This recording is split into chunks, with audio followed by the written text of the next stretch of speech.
conséquences dramatiques. Je vous donne l'exemple d'Indre-et-Loire. Une sexagénaire a été refusée aux urgences des Fondettes dans la nuit de dimanche à lundi. Elle est morte d'une crise cardiaque quelques heures plus tard. Le parquet de Tours a ouvert une enquête. La famille n'a pas porté plainte. Et puis en Ile-de-France, hier, moi je voulais vous faire réagir à ce sonore de Christophe Prudhomme. Il n'y avait plus, à midi, hier, il n'y avait plus de place en réanimation. Écoutez-le. À 12 heures aujourd'hui, nous n'avions plus aucune place en réanimation adulte en Ile-de-France. On espère que cet après-midi, les patients pourront sortir. Malheureusement, il y en a qui vont libérer des lits parce qu'ils vont décéder. Mais voilà la situation. Il faudrait aujourd'hui un véritable plan Orsec national pour pouvoir passer l'hiver et qu'il y ait un vrai dialogue social pour qu'on puisse remettre à plat notre système de santé. Vous êtes sur le terrain et vous vivez cette situation, vous alertez depuis des mois, voire des années, sur la situation dramatique dans les services de santé. Vous soutenez également cette grève. Alors, juste avant, on avait cette question sur est-ce que c'est le moment, est-ce que c'est pas le bon moment. Je sais que vous êtes favorable à cette grève, mais nous, on a besoin de votre témoignage ce matin. Racontez-nous ce qui se passe à l'hôpital aujourd'hui. Oui, je vous raconte tout de suite. Et juste en intro, je voudrais remercier Pierre Gentillet. Comme quoi je peux être d'accord de temps en temps avec lui. Il a quand même bien résumé la situation. Non, le Ségur de la santé n'a pas résolu les problèmes. Oui, Pierre, c'est vrai. C'est 10 ans, 20 ans d'échecs de politique de santé menés dans le pays. Aujourd'hui, c'est juste la conséquence de tout ça. Si on ne change pas ça, ça ne marchera pas. Elliot, en fait, si vous voulez, ce que vous devez comprendre, c'est qu'il ne faut pas analyser ce mouvement des grèves des médecins généralistes comme étant juste une grève de corporation. Vous l'avez bien compris, vous l'avez bien présenté ce matin, le système de santé, dans sa globalité, est en extrême difficulté, souffrance depuis des mois et des mois. La seule différence en ce moment, c'est qu'il y a une triple épidémie virale qui entraîne beaucoup de patients à l'hôpital. Et on se rend compte, un peu comme lors de la première vague Covid, que notre système de santé n'est pas dimensionné pour faire face à cela. Pourquoi ? Parce que de manière chronique, pour des raisons économiques que vous connaissez bien, que je n'aurai pas le temps de détailler là, on a essoré, asséché, détruit notre appareil de système de santé, qui fait qu'aujourd'hui, on est obligé de choisir entre des patients à gérer en urgence ou alors des interventions chirurgicales programmées ou des soins programmés. La réalité, c'est qu'il manque de soignants en France, des médecins, des infirmières, les lits sont fermés, des enfants en pédiatrie sont dans les couloirs, on a des personnes âgées de plus de 85 ans qui passent parfois plusieurs jours sur des brancards. Voilà comment on traite aujourd'hui les Français malades. Et les Français doivent comprendre que ce n'est pas des médecins généralistes dans leur coin qui veulent faire grève. C'est symptomatique de l'état du système de santé. Vous savez, la santé en France, c'est l'hôpital et c'est aussi la ville. C'est une union globale. Et le collectif Santé en danger que je représente, on se connaît, Elliot, et merci, et grâce à vous, vous me permettez de m'exprimer depuis 2 ans et demi. Nous, ce qu'on dit, c'est que pour changer le système en profondeur, il faut l'union de toutes les corporations, au-delà des structures syndicales, au-delà des partis pris politiques. C'est une question de démocratie sanitaire. La démocratie sanitaire, qu'est-ce que c'est ? De garantir à chaque citoyen de pouvoir avoir un accès aux soins de manière égalitaire. Aujourd'hui, ça n'est plus possible et il faut changer ça en urgence. Mais c'est pour ça que je préfère 100 fois avoir des témoignages d'anesthésistes, réanimateurs, de spécialistes, vous, Sophie Bauer, que d'avoir des politiques qui refusent de dire ce qu'il se passe. C'est-à-dire que quand vous avez Arnaud Chiche qui vous explique que vous avez des enfants qui sont sur des brancards dans les couloirs en pédiatrie, eh bien, écoutez, j'ai envie de le croire. Voilà. Non, sauf que vous n'avez pas le droit de le dire. J'ai une question pour Arnaud Chiche. Allez-y, bien sûr. Parce que ce que vous venez de dire, monsieur Chiche, c'est le parfait décalque de ce qu'on entendait pendant la première vague du Covid, notamment l'arbitrage entre accueillir les gens ou reporter des opérations. Qu'est-ce qui a changé depuis la première vague du Covid ? Est-ce que quand même des leçons en ont été tirées ou au fond, c'est la même situation qui reproduit les mêmes effets et les mêmes dégâts ? En fait, on est exactement dans la même situation, Éric Nolot. Effectivement, pendant le Covid, vous le dites bien, vous savez, il y a ce terme qu'on a entendu beaucoup, la déprogrammation. La déprogrammation, c'est quand on a une personne de 80 ans et qu'on attend avec impatience de changer sa prothèse de hanche pour pouvoir marcher et ne pas devenir complètement grabataire et qu'on vous dit, écoutez, on ne pourra pas vous opérer de votre prothèse, on le fera dans 2 mois. La déprogrammation, c'est un patient diabétique à qui on doit surveiller la rétine, le cœur, les reins, et faire un bilan de diabète à qui on va dire écoutez, on le fera dans 2 mois. C'est ça la déprogrammation. La déprogrammation, c'est une dégradation du soin. Alors non, Éric, ils ont en partie compris puisque le Ségur de la santé a été déclenché après la première vague Covid, mais le collectif Santé en danger que je représente, il est né juste après le Ségur parce que justement, on a tout de suite identifié que le Ségur ne réglerait pas les problèmes. Par exemple, Eric, je vais vous donner un exemple très précis. Aujourd'hui, ce qui fait la difficulté du métier de soignant, c'est le travail de nuit. Voilà. Aujourd'hui, c'est dur, le travail de nuit. Il est extrêmement mal payé. Quand je vous dis qu'il est mal payé, ce n'est pas pour gagner excessivement de l'argent. C'est qu'aujourd'hui, une infirmière qui travaille la nuit dans un service de réanimation pédiatrique, elle gagne en prime de nuit 1 € brut de l'heure. Comment voulez-vous, si on a des enfants qui font des études, comment voulez-vous qu'on donne envie à des jeunes d'aller faire ce métier-là? Regardez ce qui se passe en Angleterre, Eric. Vous avez vu en Angleterre, en Espagne, il y a en fait un mouvement global. On a voulu faire des économies de santé. Pour faire des économies de santé, il faut faire des restrictions de personnel. Il faut un peu précariser les statuts. Et on est arrivé à un niveau terrible. Et vous savez, les soignants, ils sont pris en étau, ils sont pris au piège, ils sont pris en otage. Parce qu'effectivement, on a une mission, c'est de soigner tout le monde et on n'arrêtera jamais. C'est-à-dire que quels que soient les mouvements de grève, quand bien même demain les médecins hospitaliers se mettraient en grève, vous imaginez bien qu'on essaiera toujours de secourir tout le monde. Le problème, c'est qu'on n'attire plus personne. C'est-à-dire que ceux qui sont en place veulent partir et les jeunes, ils ne voudront plus faire ce métier-là. Arnaud Chiche, pardonnez-moi, je vous coupe parce que effectivement, on entend vos alertes depuis 2 ans et demi et on vous connaît un peu, vous avez tendance à faire très long. Je préfère. Mais comme j'ai besoin de vous entendre sur plein de thèmes, je préfère vous couper et vous faire réagir juste après. On va écouter Ali Afjahi qui dit on ne peut pas refuser des patients. C'était ce matin également. Leurs réclamations sont justifiées. Donc effectivement, on peut toujours dire la grève en ce moment. Oui, moi je comprends tout à fait. Moi je préfère, personnellement, si vous me demandiez, je pense pas que la grève puisse faire quoi que ce soit dans le secteur humain comme c'est le cas en médecine. Donc de toute façon, nous verrons les malades. Enfin, ça a toujours été mon cas. On peut mettre un badge et puis dire qu'on est en grève pour le faire savoir. Mais c'est pas, on peut pas refuser des patients. C'est impossible pour un médecin. Et on va écouter à présent le professeur Megarban, très important le professeur Megarban, qui nous explique que le système de réanimation, en tous les cas en Ile-de-France, va être catastrophique dans 2 ans. C'est-à-dire qu'on va droit dans le mur et il nous alerte dès maintenant. Il faut savoir que la santé a un coût et si effectivement on veut rester en bonne santé, on veut vivre bien, il faut accepter ces coûts et simplement mieux organiser. En fait, probablement la somme totale de l'argent existe, simplement elle est très mal utilisée. Il y a une couche administrative extrême, je parle pour l'hôpital, qui en fait bloque tout. Vous voyez par exemple, on a des projections aujourd'hui pour un certain nombre d'hôpitaux du nord de Paris avec une réduction du lit. À l'hôpital Lariboisière, on construit un nouvel hôpital, 1/3 des lits de médecine va disparaître.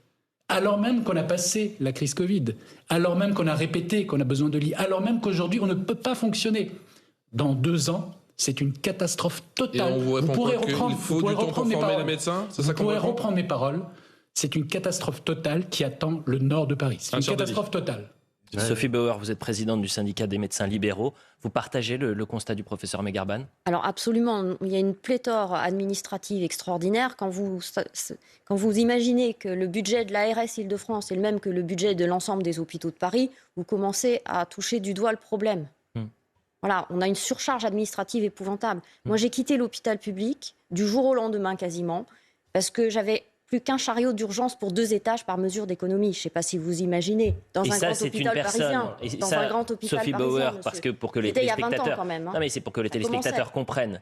C'est une personne qui va vous expliquer, qui n'a jamais vu un patient, qui n'est jamais allé dans un bloc opératoire, qui est derrière son ordinateur et qui va vous expliquer la vie en quelque sorte, la vie à l'hôpital. Vous dire vous allez avoir ça parce qu'on est obligé de faire des économies. Et puis votre opération, plutôt que ça soit de 9h à 22h, vous allez la faire à cette heure-ci et puis vous allez réduire, etc. etc. C'est ça ce qui se passe. En fait, c'est des restrictions et des pinailleries administratives tout le temps avec une vision à très court terme budgétaire. C'est-à-dire qu'on nous fait utiliser à l'hôpital parfois du mauvais matériel parce que c'est moins cher. Moi, j'ai l'exemple d'une amie qui a été opérée dans un hôpital public par un excellent opérateur, rien à dire. Ils lui ont mis une prothèse qu'il a fallu changer 2 ans après. Ah, la prothèse, elle était moins chère. Mais il a fallu la changer 2 ans après. Et c'est des cas pratiques qui sont tellement essentiels pour comprendre.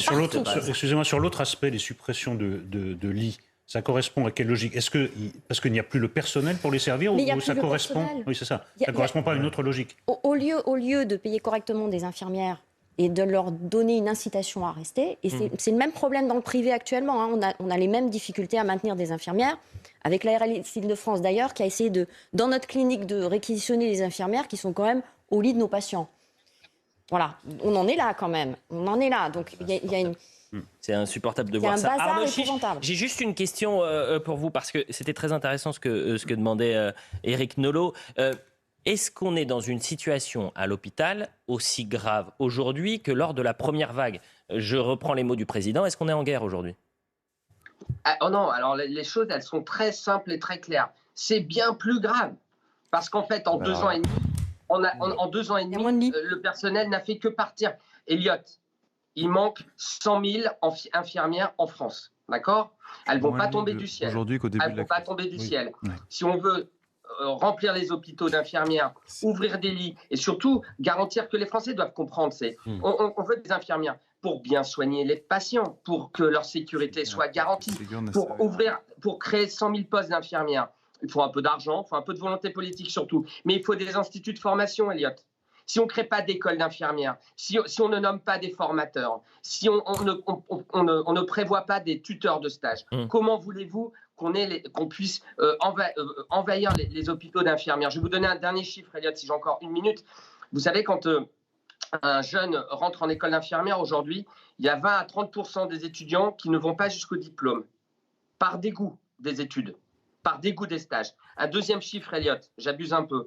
Quand ils sont diplômés, les infirmiers, il n'y en a que 40% des diplômés qui vont à l'hôpital. On ne veut plus travailler à l'hôpital. Donc, les Français, ce qu'ils doivent comprendre, c'est que les soignants, ils ont autre chose à faire que de faire grève. Moi, j'ai autre chose à faire ce matin que de vous parler, même si je vous aime bien. C'est pas notre job, c'est pas dans notre ADN de faire grève. Mais si on en est là, c'est que la situation s'impose. Et de par notre responsabilité, on se doit de vous alerter. Donc, en fait, le président Macron, s'il veut marquer l'histoire de son passage à l'Élysée, il doit être celui qui a déclenché le plan santé qui fera que dans 20 ans, notre système de santé redevienne le numéro 1 mondial comme il l'était il y a 20 ans.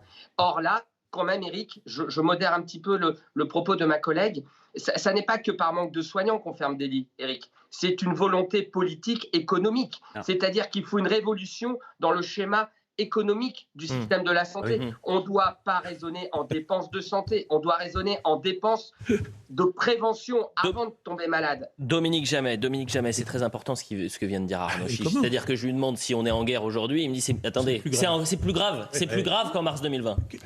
Qu'ajouter, j'ai découvert, tout le monde a découvert, et vous l'avez rappelé madame à l'instant, qu'il y a le médecin aujourd'hui, puis il y a le médecin administratif, c'est une trouvaille ça. Bon, à l'occasion de la crise du Covid, nous avons découvert, à travers l'histoire des masques, et puis on a réfléchi davantage, que l'industrie française n'était plus à même de fabriquer les produits dont nous avons besoin. Et aujourd'hui, nous découvrons que le système de santé français ne répond pas aux besoins que nécessite le nombre de malades, le nombre de patients. C'est aussi bête que cela. On a un problème de recrutement, on a un problème de formation, on a un problème de rémunération, on a un problème de statut, on a un problème d'attractivité du métier. Les problèmes sont absolument partout.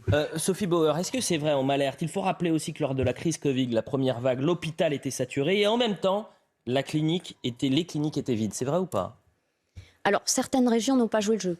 C'est-à-dire qu'il y a certaines régions, comme l'Île-de-France, où effectivement, il y a eu des transferts de patients de l'hôpital vers les cliniques, mais il y a des régions où les hôpitaux ont gardé, entre guillemets, les malades, voire même où ils ont préféré les transférer à l'autre bout du pays plutôt que de les envoyer dans la clinique en face. Donc, on a effectivement vécu des situations corporatistes un petit peu aberrantes. Mais je rebondis sur ce qu'a dit monsieur. Il faut quand même savoir qu'au niveau mondial, l'industrie de la santé est la première. Donc on va encore attendre dans ce pays, on va encore rester à la traîne. Il y a une opportunité extraordinaire qui s'ouvre d'aller dans l'industrie pharmaceutique, dans l'industrie de la santé. Eh bien non, on laisse passer le train. Elle est passée devant la finance quand même. Je voudrais qu'on revienne également. Oui, Dominique, allez-y. Si vous voulez me permettre juste un petit mot en plus, il y a quelque chose qui est absolument frappant. C'est que comme les pays sous-développés autrefois, nous en sommes réduits à importer des médecins étrangers. Bien sûr. Hein, c'est la caractéristique d'un Ils ne seront pays qui pas n'a mieux payés puisqu'ils accepteront importer des médicaments. Autrefois, la France exportait son pénurie de médicaments. médical. Aujourd'hui, elle est obligée d'importer des médecins étrangers. On va revenir sur le mouvement à présent. Quelques minutes. C'est ça qui est intéressant parce que comme pour la grève SNCF, tout part sur les réseaux sociaux. C'est-à-dire que c'est hors syndicat, une forme de gilet jaunisation du mouvement. Donc là, on va essayer de comprendre ce que ça représente du côté du système de santé. Ça a été lancé, je le disais, en septembre. En 3 mois, ça a fédéré 15 000 praticiens, que ce soit des généralistes et des spécialistes. Et en décembre, le premier appel à la grève, il s'était traduit par une baisse de 30% quand même des consultations chez les généralistes selon l'assurance maladie. Valentine Leboeuf nous fait un tour d'horizon et ensuite on en parle. Commencez sur Facebook. Le groupe Médecins pour demain est créé début septembre et compte aujourd'hui près de 16 000 membres. Médecins généralistes et spécialistes souhaitent améliorer leurs conditions de travail. Il n'y a plus assez de médecins libéraux en France. Ceux qui restent sont très fatigués parce que les collègues qui partent en retraite ne sont pas remplacés. Et puis il y a 2 chiffres, on est 52 000 médecins.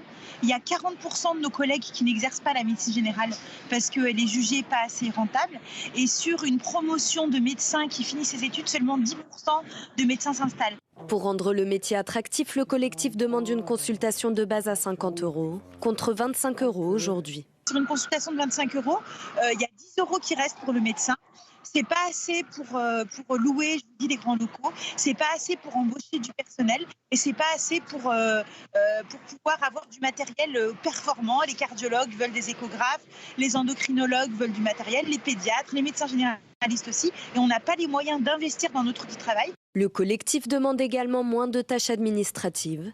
Il s'oppose à l'obligation d'installation des médecins dans les déserts médicaux et refuse le transfert de compétences vers les infirmiers en pratique avancée.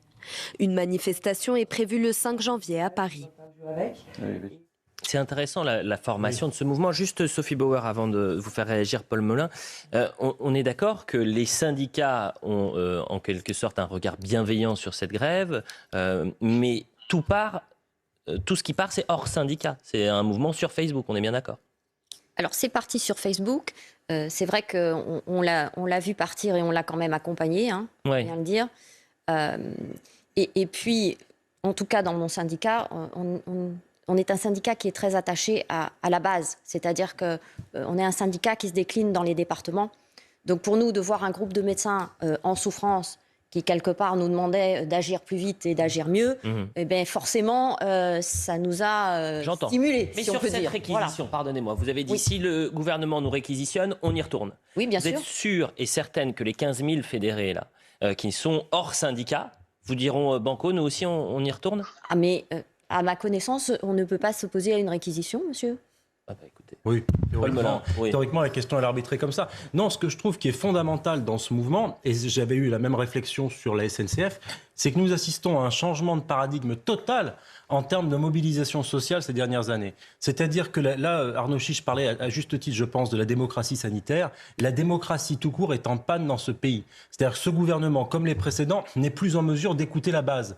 Par conséquent, même les syndicats, même les corps intermédiaires, même les associations, même les partis politiques ne sont plus à même de relayer la parole de la base, grand rôle en démocratie, pour l'emmener au pouvoir exécutif ou législatif. Par conséquent, les gens se saisissent eux-mêmes des problématiques et viennent effectivement via les réseaux sociaux, c'est là qu'on peut faire le parallèle avec les Gilets jaunes, ou via des collectifs anonymes pour porter leurs doléances. Mais le problème, c'est que pour désamorcer ça, il suffirait simplement d'ouvrir des négociations, de faire de la démocratie, de la souveraineté populaire, d'accéder à un certain nombre de doléances qui figuraient parmi les Gilets jaunes. Mais ça, c'est dramatique. Et j'entends Arnaud Chiche qui dit « j'aimerais bien dire un mot ». Allez-y Arnaud, je ne sais pas. Allez-y, dites un mot, pas plus. Hein. Non mais écoutez, je trouve votre remarque très pertinente et vous savez, je voulais vous réagir parce que c'est pour ça que j'ai créé le collectif Santé en danger. Alors nous, en 3 semaines, on était 150 000 sur les réseaux. Aujourd'hui, on est 300 000 et en fait, on est devenu une association et on a essayé de rester toujours interlocuteur avec le ministre de la Santé, avec l'exécutif, même avec le service de santé de l'Élysée et évidemment de toutes les structures syndicales qui sont les référents. Mais ce que vous venez de dire, Paul, est fondamental. En fait, j'ai créé le collectif Santé en danger il y a 2 ans et demi parce qu'il m'est apparu incontournable le fait que l'interface politique-syndicat était déficiente. Quand je dis ça, j'accuse pas les syndicats. J'accuse pas les syndicats, mais structurellement, les syndicats, ils ont aussi une organisation à faire vivre. Ils ont aussi une technocratie, une bureaucratie interne. En face, les politiques. Quand je disais qu'Olivier Véran avait mal fait le Ségur et qu'il c'était mal qu'il ait fait ça parce qu'il connaissait pas assez le monde de la santé, on sait très bien que le Ségur de la santé, il a été fait à la va-vite parce qu'il y a aussi des intérêts carriéristes. Et avec moins de concertation qu'il aurait dû. C'est pour ça que les structures indépendantes comme le collectif Santé en danger peuvent permettre peut-être de garantir l'intérêt des Français. Parce qu'au bout du compte, de quoi on parle ? Au bout du compte, on est là, certes, pour gagner notre vie et faire notre job, et c'est normal d'avoir un métier, mais on est surtout là pour soigner tout le monde. Arnaud Chiche, une dernière question avant la publicité. On vous retrouvera à 10h sur la pénurie de médicaments. Mais une dernière question. La semaine dernière, vous avez enchaîné combien d'heures ? Ça fait longtemps que je ne calcule pas. Et surtout que la semaine dernière, j'étais en vacances. Ah, bon. Bon, c'est bien d'avoir un peu de sourire dans cette émission parce que effectivement, c'est un thème qui est passionnant, la santé. Qui est terrible. Et c'est à l'image du délitement de notre société et de l'État et des services publics, bien sûr. On va remercier Sophie Bauer, présidente syndicat médecins libéraux. Vous avez intérêt à revenir. Parce que c'est très important de vous avoir et c'était très intéressant de vous avoir ce matin. Un grand merci. On se retrouve dans quelques instants pour la suite de l'heure des pros. On sera avec Jean-Christophe Couvi, secrétaire national unité SGP. On a plein de thèmes à aborder ce matin et ça tombe bien, je le dis aux téléspectateurs. Normalement, l'heure des pros, ça finit à 10h30. Mais comme pour le foot, on joue les prolongations pendant les vacances. Double dose d'heure. Jusqu'à 11h.